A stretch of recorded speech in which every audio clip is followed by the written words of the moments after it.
Labour code की अगर हम बात करें तो फिक्स टर्म एम्प्लॉयज जो होते हैं, फिक्स टर्म एम्प्लॉयज क्या होता है, जो परमानेंट नहीं होते हैं। उनका एक तय ड्यूरेशन होता है कि भाई हमको 2 साल के लिए हायर कर रहे हैं, 1 साल के लिए हायर कर रहे हैं। हो सकता है कि वो आपका कॉन्ट्रैक्ट हो या फिर जो टर्म ऑफ एंगेजमेंट हो वो रिन्यू भी कर लिया जाए, लेकिन वो उनका फिक्स टर्म होता है। वो रेगुलर पेंशन वेंशन मिलने वाली बात उसमें नहीं होती है, लेकिन हाँ रेगुलर पेमेंट जो एम्प्लॉयमेंट होता है वो रहता है।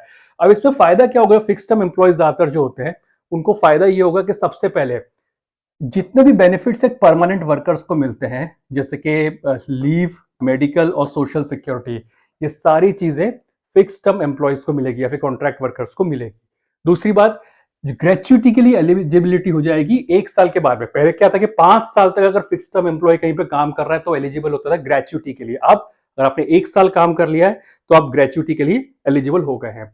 तीसरी इंपॉर्टेंट बात कि equal wages as permanent staff, और एक तरह से इंक्रीजिंग इनकम एंड प्रोटेक्शन। तो जैसे कि जो वेजेस आपके परमानेंट स्टाफ को मिल रहे हैं उसी के बराबर आपको वो पे उस जो फिक्स टर्म एम्प्लॉय जो है, कॉन्ट्रेक्चुअल वर्कर है, उसको भी उतना देना पड़ेगा।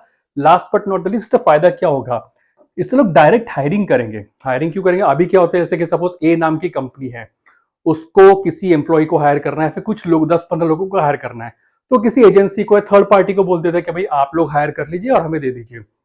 तो कॉन्ट्रेक्चुअल जो लेबर होता है उसको लोग ज्यादा अपने हायर करना शुरू करते थे। उनको कोई बेनिफिट्स नहीं देना पड़ता था, लेकिन अब सरकार चूंकि कह ही रही है कि आपको सारे बेनिफिट्स देने ही पड़ेंगे, तो लोग अब थर्ड पार्टी को क्यों पैसा देंगे। जब कंपनियों को लगेगा कि भाई हमें जब डायरेक्टली हायर करना है, बेनिफिट्स भी देता हूं, हम डायरेक्टली इनको हायर कर लेते हैं।